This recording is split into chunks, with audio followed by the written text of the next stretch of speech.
Legacy Chapter 49, The Choices We Make 3 Senju Compound. It was a beautiful day in Konoha. It was warm and sunny all over.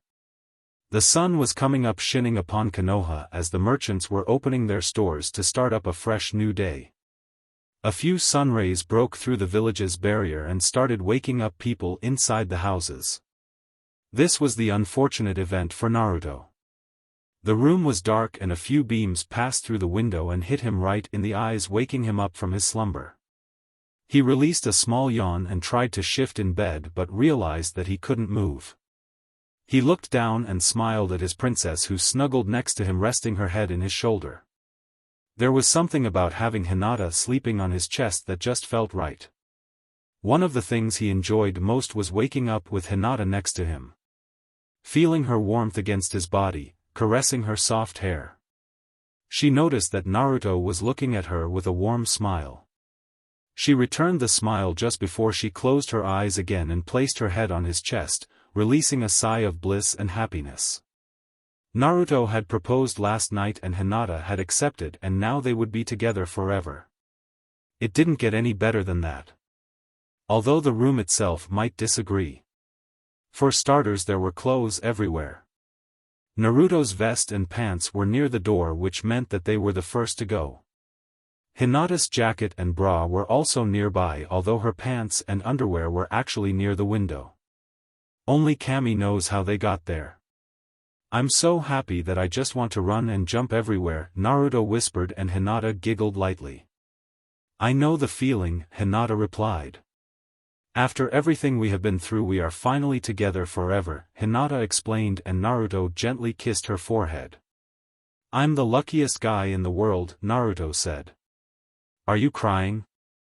Hinata asked, smiling as she saw his moist eyes. "Of course not," Naruto quickly replied. "It's just dust that got in my eye," Naruto replied, scrubbing his eyes. Hinata knew the truth very well. For someone who never had a family, he just got one of his own. "You know," Hinata started as she looked up. "We are going to need a new bed," Hinata said as Naruto sighed. Last night had been one of commemoration on their engagement and they got a little carried away. "It was your idea to try doing it while we were on Sage Mode," Naruto chuckled. "Like you didn't love it," Hinata teasingly replied, kissing his cheek. "Senjutsu empowers all of our senses," Hinata explained blissfully. "And also our strength, and that is why we broke our bed," Naruto said, shaking his head, and watched as Hinata rose up and straddled him. The sheets fell to the bed, revealing Hinata's naked form. "It's not like it's going to break again," Hinata lustfully said. "Such a tease," Naruto complained, and Hinata giggled. "Are you going to do something about it?" Hinata asked, giggling like a schoolgirl. "Maybe," Naruto half lied and rose up to meet Hinata's lips. Naruto embraced Hinata, pulling her closer as Hinata ran her hands through Naruto's long spiky hair. Their lips met with fierce passion. Naruto turned her around and gently lowered her on the bed, making him stand on top. Hinata hummed in delight as Naruto kissed her neck and gently fondled her breasts. "Knock knock. Naruto-kun, if you don't hurry you will miss breakfast," Kushina said as she knocked on the door just before walking away. "This sucks," Naruto frowned as he stopped his actions and simply laid on the bed. "Maybe not," Hinata replied and got up. She started walking to the bathroom, swaying her hips in a sexy manner. Naruto could only stare at her and follow her movements. "Right. We must preserve water," Naruto said in conviction before he got up and quickly followed Hinata into the shower. Water was a precious resource after all. Senju Compound, Kitchen. The doors to the kitchen opened and everyone in there shifted their attention to the couple approaching. Both of them had huge smiles of their faces and everyone noted how Hinata seemed to be more clingy than usual. They had such happy expression that it was intoxicating. "Looks like someone had a good night," Jiraiya said, wiggling his eyebrows. He was lucky enough that Tsunade wasn't there, otherwise he would already be buried on the ground. "Better than good," Hinata said dreamily and raised her hand to show the purple and silver ring on her finger. Naruto-kun proposed last night, Hinata happily said and sat down but was quickly surrounded by Kushina and Mito wanting the juicy details. About time Naruto, Hashirama said chuckling making Hinata raise an eyebrow in confusion. What do you mean? Hinata asked. You don't know what we suffered with him always haunting us for advice. Where to propose, when to propose, what to say. It was a nightmare, Hashirama explained and Naruto groaned. Hinata didn't have to know that. Really? Hinata asked surprised looking at Naruto. You should have seen him when he came to me to ask how I proposed to Kushina-chan. Minato chuckled reminiscing of that particular moment. He began wondering what to say and when to do it. He looked like a headless chicken until he began to hyperventilate and proceeded to pass out falling flat on the ground, Minato said laughing. Father, Naruto complained and Minato just chuckled. These are the good memories one should remember Naruto, Minato advised rising up. By the way, good work on the Hyuga clan. I'm proud of you, Minato said making Naruto smile. It went better than I thought. It's a good thing that the clan is still stable even without the caged bird seal, Tobirama said in afterthought. It's good we didn't tell them everything. Can you imagine Hayashi's face if we told them that the Byakugan comes from the Sharingan? Naruto chuckled and began eating until he realized that everyone was staring at him including Minato who was about to leave. Is there something on my face? Naruto asked confused about the stares. Hold on, Tobirama said. Back up, Hashirama added. What do you mean by the Byakugan coming from the Sharingan? Minato asked summarizing everyone's questions. Oh yeah, I forgot me and Hinata-chan never told you guys this, Naruto replied scratching the back of his head making everyone else sweat drop. No one else knew where the Byakugan came from because they never had access to both archives. Since I had access to the Uchiha's library and Hinata to the Hyuga's, we stumbled upon several files and simply cross-matched them to find the origin of the Byakugan. Naruto began. According to the files a few hundreds of years ago one lone Uchiha left the clan. It isn't clear if he was a pure blood or a half-blood one but it doesn't matter at this point. He traveled the world until he fell in love with a woman he met during his travels. Everything seemed normal unless for the fact that this woman had a genetic near-blindness defect, Naruto said. They eventually married and had kids. The Sharingan gene got passed on into the kids and did what he do best. Jujutsus grant the user perfect vision regardless of use or age. Combining this with the genetic blindness gave origin to the Byakugan. A less powerful Jujutsu than the Sharingan but far more powerful in vision detail and range, Naruto finished his explanation and everyone simply nodded. So that means that the Hyugas were related to the Uchihas in some way, Minato said and Naruto nodded. That stick up their asses had to come from somewhere, Tobirama said making everyone chuckle. It's one big coincidence for one Uchiha to fall in love for this particular woman, Jiraiya said in afterthought and Naruto nodded. All bloodlines begin somewhere. Either from the mixing of several genes or simply by one mutating into something viable. Survival of the fittest, Naruto replied and everyone resumed their breakfast. By the way, Kushina said getting the attention. Have you two picked a date? Kushina asked Giddy. She couldn't wait for grandchildren to smooth her with affection. She just knew that a kid from Naruto and Hinata would utterly adorable. Naruto-kun just proposed last night and we didn't talk about it that much. But I do not wish for some big wedding ceremony. I just want our closest friends with Tsunade-sensei preceding the ceremony, Hinata said and Naruto nodded as well. They didn't wish for some big celebration of their engagement, a simple reunion with their closest friends was far more appealing and the point of it all. Otogekure. Deep within the sound village everything was quiet. It was such silence that one may consider it creepy and unsettling. The streets were completely empty and not even birds were heard. Isn't it strange for a village being named Sound Village when there was no such thing presently? No. A scream echoed through the empty halls of the main building in the village. Crows burst from the trees from the sudden sound spike. Entering the Otokage tower and proceeding down into the basements, one seemed to pick up some sniffling sounds. Walking down the halls and approaching the origin of the sound, we come into a pitch-black room. The walls were of brown stone, torches along the walls provided some much necessary light.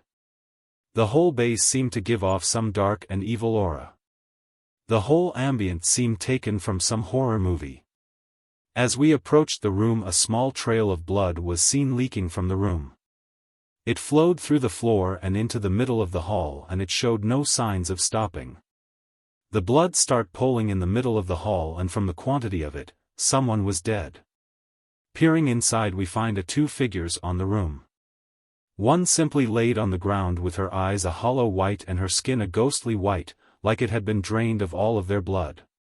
Above this figure stood another one kneeling next to the downed one. This figure had a white long-sleeved shirt which was open at the torso. He wore dark blue pants with a blue cloth hanging from halfway up his stomach to his knees. He also wore black arm guards that covered his forearms and stretched up to reach his upper biceps. He also wore a purple rope belt around his waist, tied in a bow. He was Uchiha Sasuke, a genetic clone that Orochimaru had engineered from the original one. Sasuke was kneeling next to this person as he weakly gripped a sword that was pushed right through the figure's chest, directly through her heart.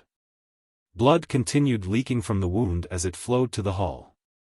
"Wi Koto-chan?" Sasuke cried as he looked to the dead eyes of his friend. He couldn't understand why she would attack him out of nowhere. She had long black hair, which is in a Heim-style cut, and black, pupilless eyes. Attire-wise, she wore a pale green form-fitting vest, with an opening in the center which shows off her cleavage and her stomach, and a camouflage-patterned scarf and skirt. "I loved you," Sasuke said, looking away from her when realization hit him.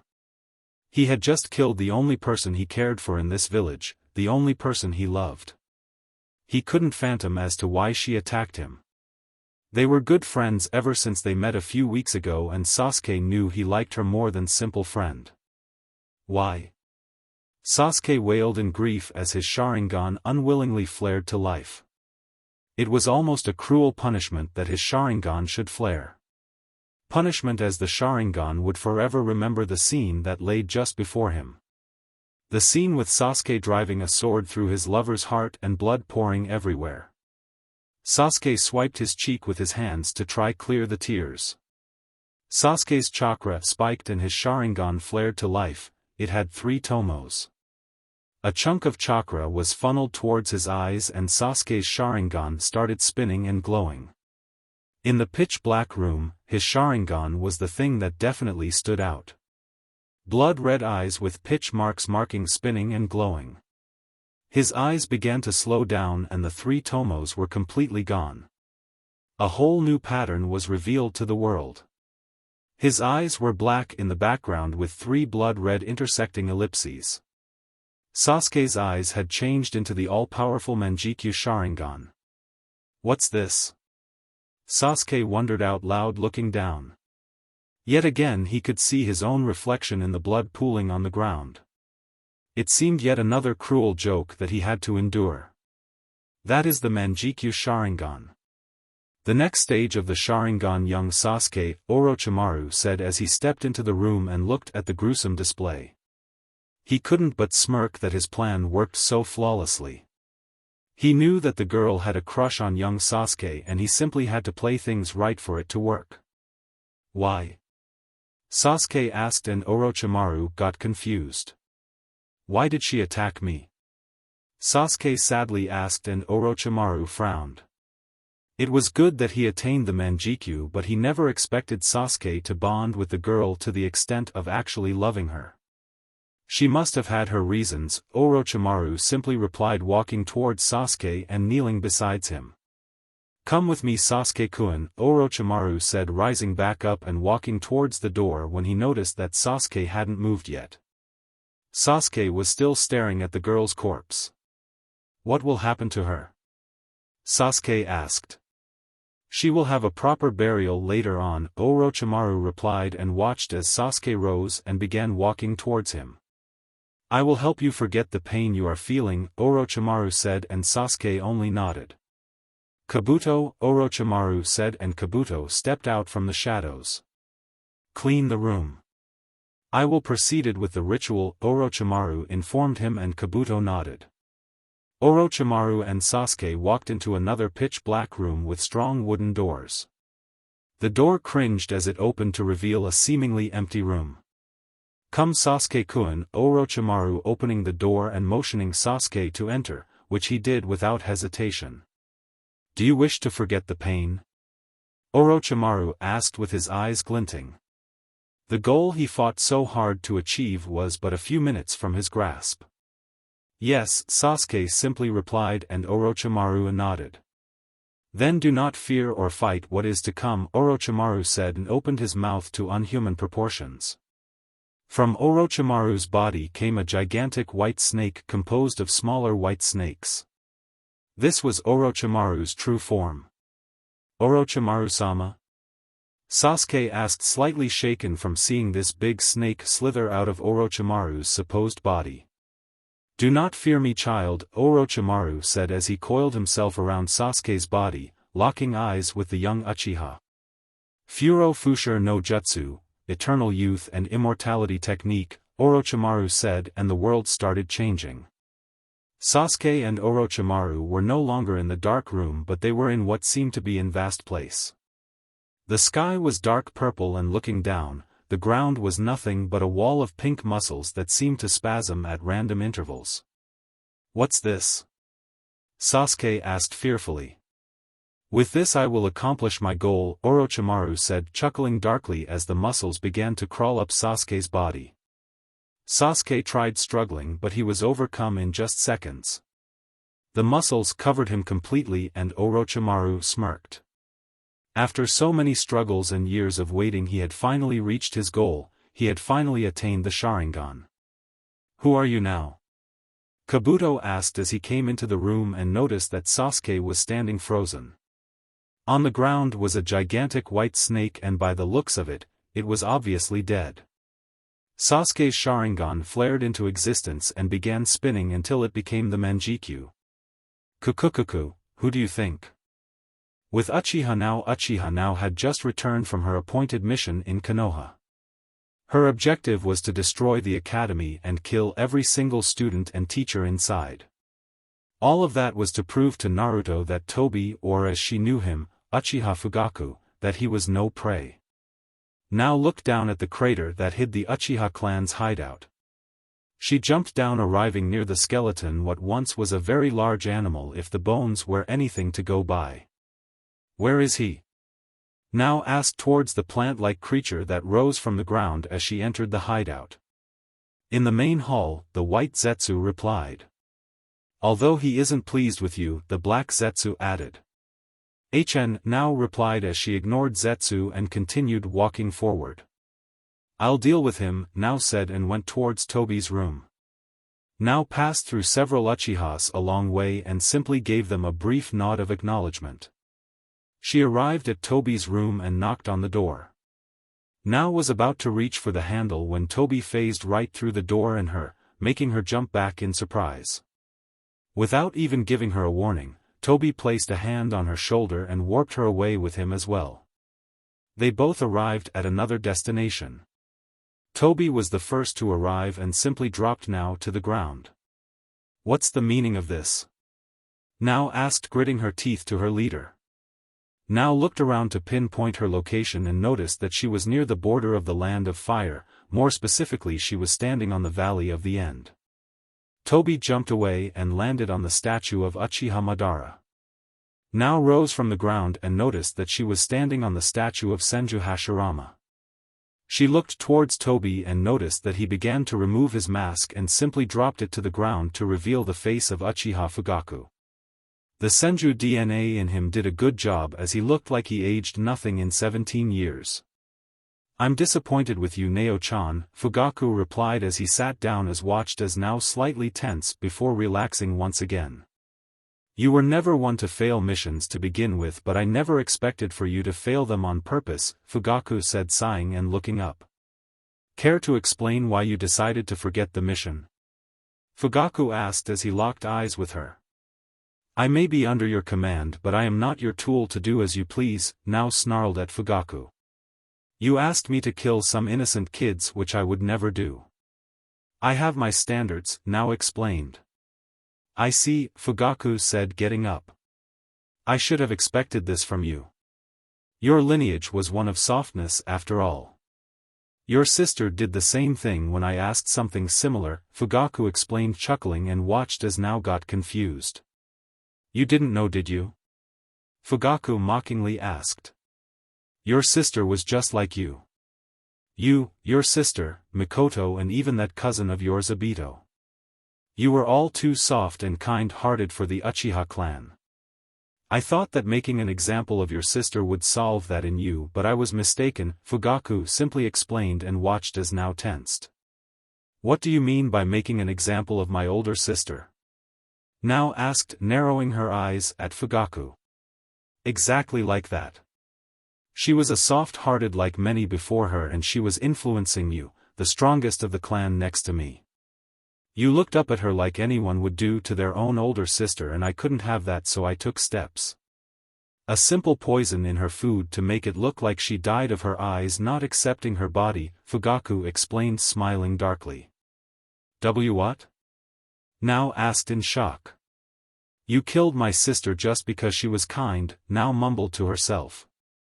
Why? Now asked although Fugaku had just given her the answer. I want soldiers. I don't need anything else but soldiers, Fugaku simply replied.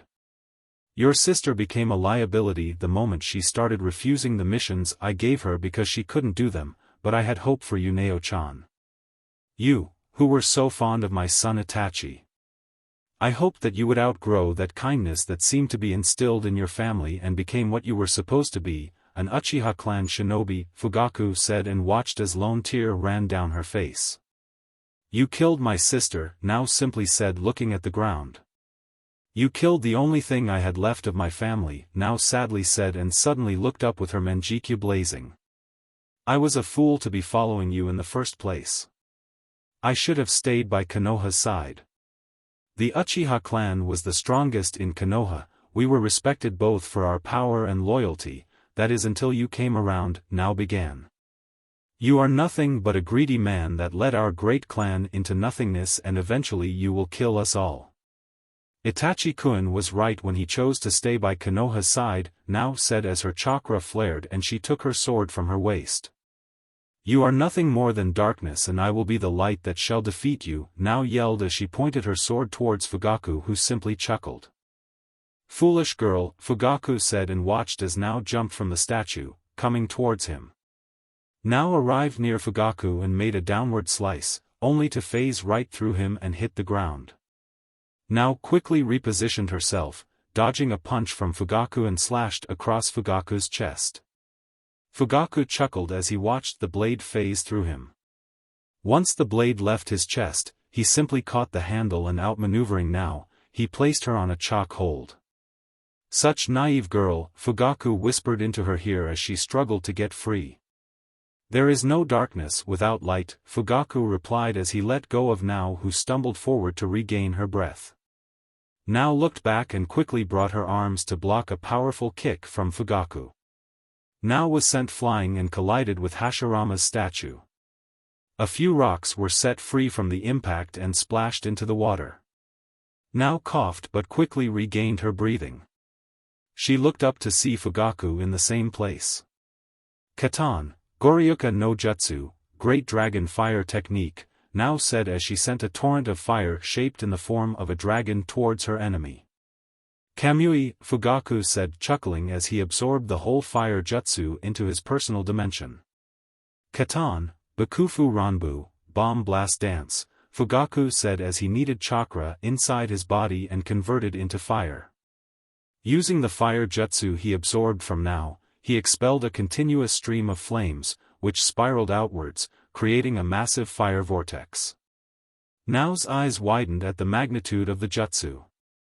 Fugaku used his own jutsu and further increased its power by using her jutsu. Now's eyes glowed and purple ribcage formed around her. The fire jutsu clashed with her Susanoo shield but didn't even scorch it. Susanoo wasn't her ultimate defense for nothing. Yasaka no Magatama, Yasaka beads, now said as her Susanoo glowed and slightly increased in size.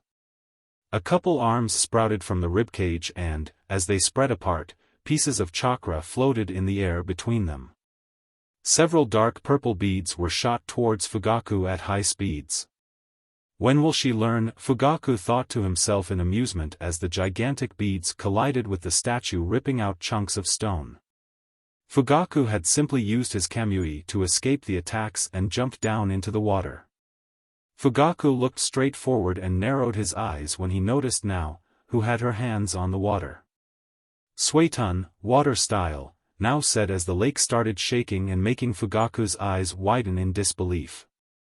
Sen Sudaraiki, 1,000 strikes, Nao shouted as the lake all around her started giving off steam. Right before Fugaku's eyes, hundreds upon hundreds of water tentacles started forming out of the water. Nao, who still held her hands on the lake, smirked as the tentacles blurred towards Fugaku, who began evasive maneuvers. Fugaku's was running for dear life. There were so many tentacles that they were even blocking his view of the statues. They were so many that they almost blot out the sun, leaving Fugaku to fight in the shadows. Fugaku ducked under a tentacle and used his kamui to avoid another one. Katan, Ryuka no Jutsu, fire dragon technique, Fugaku said and unleashed a torrent of fire against the water tentacles. He watched with great satisfaction as most of the water whips were vaporized. He quickly lost his smile when he noticed the whips simply reform themselves from the water. I can't use my kamui indefinitely and there are too many whips for me to track, Fugaku thought as he tried to think of a way to end this jutsu. Otherwise he would be forced to evaporate the whole lake, which would be impossible. He was shot from his thoughts when a water whip got past his defenses and hit him on the shoulder, making him stumble. Enough, Fugaku said, blurring through hand seals. Katan, Genkyu, Great Blaze Ball. Fugaku exhaled a gigantic sphere of scorching flames that vaporized and destroyed everything in its path. Everything around Fugaku was decimated and only steam remained. Fugaku looked in annoyance as every single water tentacle slowly reformed, but he caught a glimpse of Nao, who was still in the same position as she was when she began the jutsu. Fugaku quickly realized this jutsu's weakness. In order for it to work properly, the jutsu caster would need a large body of water nearby, but more importantly, this jutsu requires the caster to be stationary and feed chakra continuously so that any destroyed tentacle may be reformed. Fugaku smirked and quickly dashed towards Nao at high speeds. Several water tentacles tried to block his path but simply phased right through them until he was upon Nao. Fugaku arrived near Nao and immediately went for a straight punch, only for Nao to tilt her head to the side and jump away to safety. Fugaku watched as the water tentacles dispelled back into the river. That was one particularly annoying jutsu. To think you had water affinity as well, just like Itachi. It looks like you were made for each other, Fugaku said in a mocking voice. While he was mocking his opponent, even he had to admire the potency and beauty of the jutsu. You think too high of Itachi-kun. I kicked his ass several times during our shinobi career, Nao said, smirking as she had finally understood the timing on Fugaku's kamui. She knew very well that his Menjikyu jutsu was simply stronger than her own, but like everything else, his kamui had a weakness. And she found it when Fugaku chose to fight the water tentacles instead of simply standing by. Katan, Hosenka no Jutsu, Phoenix Fire Technique, Nao said as she released several fireballs towards Fugaku, who simply shook his head in defeat. Fugaku used his kamui and simply absorbed the jutsu into his dimension. Fugaku realized that the jutsu was taking longer to absorb than usual. She hid shuriken among the fireballs to delay my absorption. Clever girl, Fugaku thought to himself as he noticed Nao reappear next to him in a blur of speed. Fugaku simply stopped absorbing the jutsu and allowed a few fireballs to hit him. Simple fireballs did nothing against him. Nao swinged her sword horizontally and watched in shock as Tobi easily caught her blade between two fingers. Fugaku used her shock and punched her on the gut, making her gasp. I expected more from you, Fugaku said as he picked Nao up from her neck and simply watched her struggle for air. Nao's eyes started glowing as she made her best efforts to look into Fugaku. Petrifying gaze, Nao said, catching Fugaku in her Manjikyu's strongest genjutsu. Fugaku was momentarily caught in the genjutsu, which allowed Nao to get free from his grasp. Nao jumped back as she nursed her neck and began taking deep breaths. Using the Manjikyu always took huge chunks of her chakra. Not bad, Fugaku said, chuckling as he easily broke the genjutsu. When will you realize that you can't win? Fugaku asked, looking straight at her. You should know better than to underestimate me, Nao snarled at her former leader.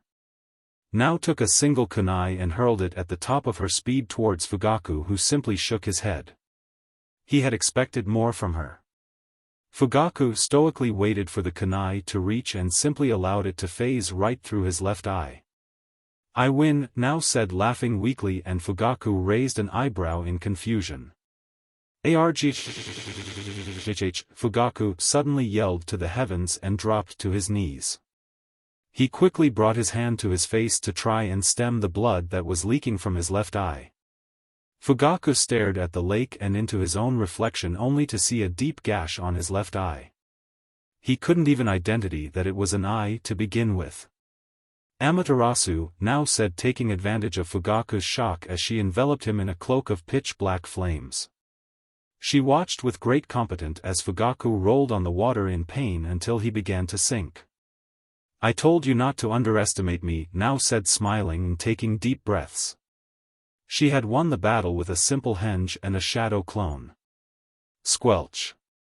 Nao gasped as her chest was suddenly pierced a kunai from behind. She looked down to see the tip of the kunai protruding right from her chest, just above her heart. She coughed a large amount of blood and shakily looked backwards. Fugaku was standing there with a pissed-off expression. His clothes and chunks of his skin were completely burned, but above all, his left eye was completely destroyed. Nao pushed forward, crying in pain as the blade left her chest. She stumbled forward and fell to her knees as blood started pooling on the water. I never expected for you to make a shadow clone and transform it into a shuriken that you used as a Trojan horse to get into my personal dimension, Fugaku said, gritting his teeth. I should have not underestimated you. You were my second in command after me after all, Fugaku explained and watched as Nao took deep and ragged breaths. It was foolish of you to challenge me, Nao-chan, Fugaku said. He would make her pay. She had wounded him, but above all else, she had destroyed one of the things he held more precious. She had blinded him on his left eye. Fugaku raised an eyebrow when he felt a genjutsu wash over the area. He looked in confusion towards Nao and watched as she disappeared into thin air as if she never existed in the first place. Fugaku smirked and looked to his right just in time to see Nao materialized herself. The wound on her chest was completely gone but was replaced with a hollow white right eye. So you sacrificed your right eye to survive yet again, Fugaku said, chuckling. You lost your ability to use your genjutsu and your susanoo. You are pathetically weak now, but if you want a battle, I shall give you 1 inch, Fugaku said as his chakra spiked and the ground started shaking. The huge lake they were standing on started vibrating as waves were created. Mokutan, wood style, Fugaku yelled as he clasped his hands together in the snake seal.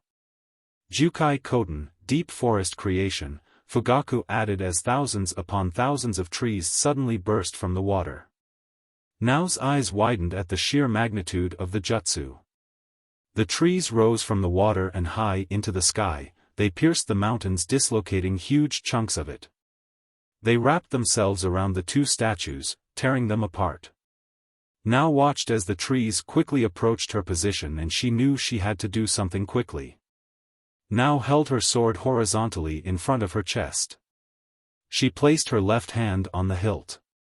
Katan, Heineken Katan, flaming sword, Nao said. She ran her hand over the blade and watched as her sword suddenly ignited into whitish flames.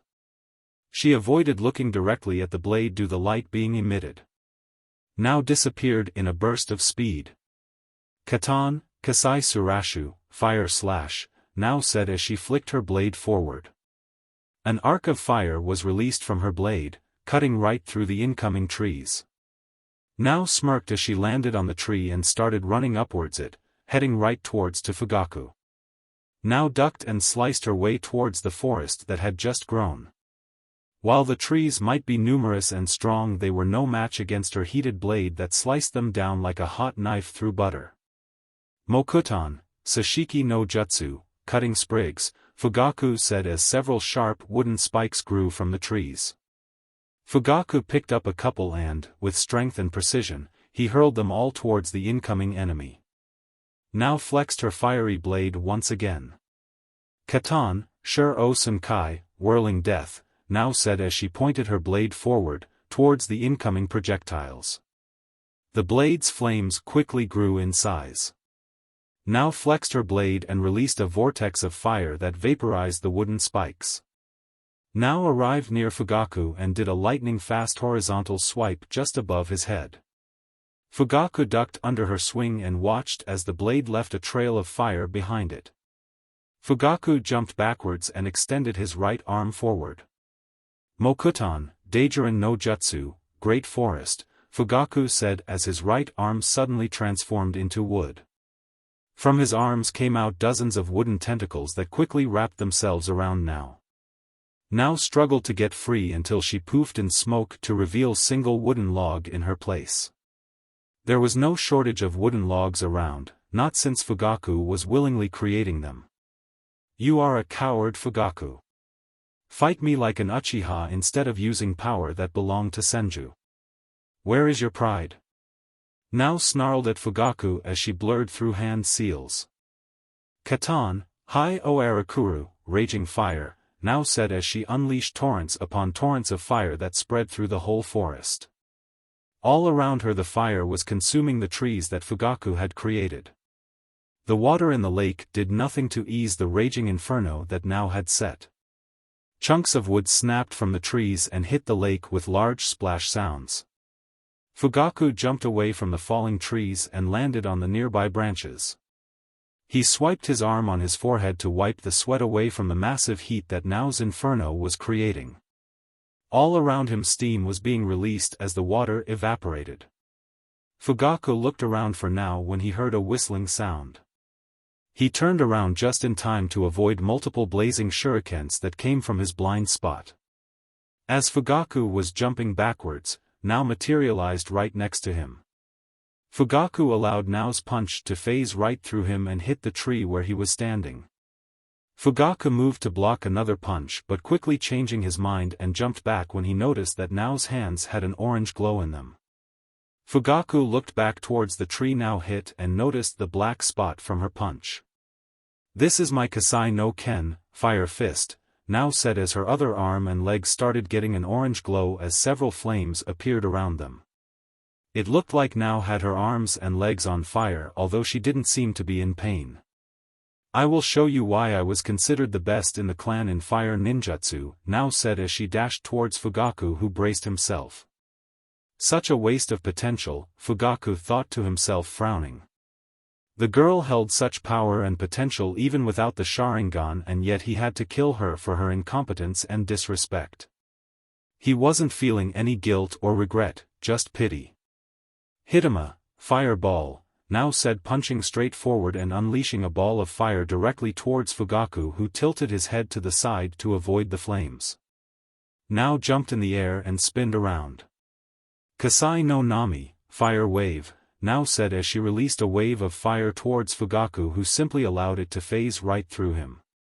Nao dashed forward and engaged Fugaku in clash of fists and kicks. Fugaku used his Kamui as much as he could to outmaneuver Nao. Every single strike that Fugaku blocked or parried, he would regret it as he would get a piece of scorched skin as payment. Nao slammed her foot on the ground and flexed her arms forward. Without even a single hand seal, fire sprouted from her palms heading straight towards Fugaku. Mokutan, Mokujahiki, wooden wall, Fugaku said, slamming both hands on the ground. Several wooden pillars branched out from the trees and surrounded Fugaku, forming a dome around him. The fire wave clashed with the wooden walls. Fugaku activated his kamui and sank into the ground. Now stopped her attack once she noticed that behind the wooden dome was no one. She looked around and focused on her senses. Fugaku immediately appeared behind her and proceeded to kick in the back. Now flew back and collided with one of trees that quickly wrapped itself around her, restraining her movements. Katan, Kasai no Tate, fire shield, now said as all of her skin started glowing orange. Now started sweating as her whole erupted in flames, scorching the wood all around her and turning it nothing more than ashes. Now freed herself from the trees and fell to the ground taking deep breaths. Her chakra stores were nearing empty and she wouldn't last much longer. Unbelievable, Fugaku said looking at Now with shock. To think you would be this talented. How did you even lose against the Hyuga girl back in Kiri? Fugaku asked curious. The amount of control she held of the fire was astonishing. That battle opened my eyes. I relied on my Sharingan too much back then and my defeat only proved that. I thought myself to be undefeatable and I got a rude wake-up call, but I get the feeling that even with this I wouldn't be able to defeat her should we ever meet again, Now said smirking as she looked towards her flaming arms. My last jutsu, Now thought to herself sadly, she was running on fumes. Amaterasu, Now said looking towards his arms as they erupted in black flames. Her Sharingan deactivated from lack of chakra. Fugaku's eyes widened in disbelief when he saw Now ignite her own arms in the black flames of Amaterasu. She's using the fire on her arms as the target for the Amaterasu flames. As long as she holds her jutsu the black flames won't burn her, Fugaku thought to himself. Now was really putting everything she could into the fight. Come, Now said as she waited for Fugaku to make his move. She knew that Fugaku would try and avoid engaging in taijutsu as off no. Fugaku might many things but fool wasn't in his description. If you won't then I will, Now said as she rushed Fugaku head on intending to go out with a bang. Now tried a punch to Fugaku's jaw only for it to phase through him. Fugaku watched as her Amaterasu empowered arm phased right through him. Once Nao's arm had left him, Fugaku brought his knee to her stomach. Now buckled forward and gasped in pain. Now bit back the pain and engaged Fugaku once again in taijutsu. Blow after blow was getting past Nao's defenses and hitting her. Fugaku tilted his body back and slammed his foot as hard as he could into Nao's chest and watched as she tumbled through the trees. Fugaku smirked as the battle was over. He calmly walked towards Nao as she knelt and took deep breaths. Her hair covered most of her face, sweat was pouring freely from her forehead and her clothes were completely burned from her fire jutsus. Fugaku looked towards her arms and watched as the Amaterasu flames faded away. Now watched as Fugaku bent down and picked up her sword. There was nothing she could do about it. She had ran out of chakra, she was tired. All she wanted right now was to die and simply be reunited with her sister and family in the other side. Now didn't even wince as Fugaku slowly drove her sword through her chest and heart. Fugaku rose up and brought Now with him as she stood pierced in the sword like some piece of meat in a wooden stick. Fugaku was completely affronted with her. Even in defeat and death, Now was smiling.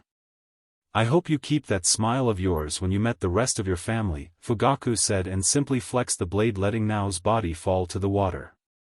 Fugaku didn't waste more time and simply swirled away, he had a Sharingan to replace.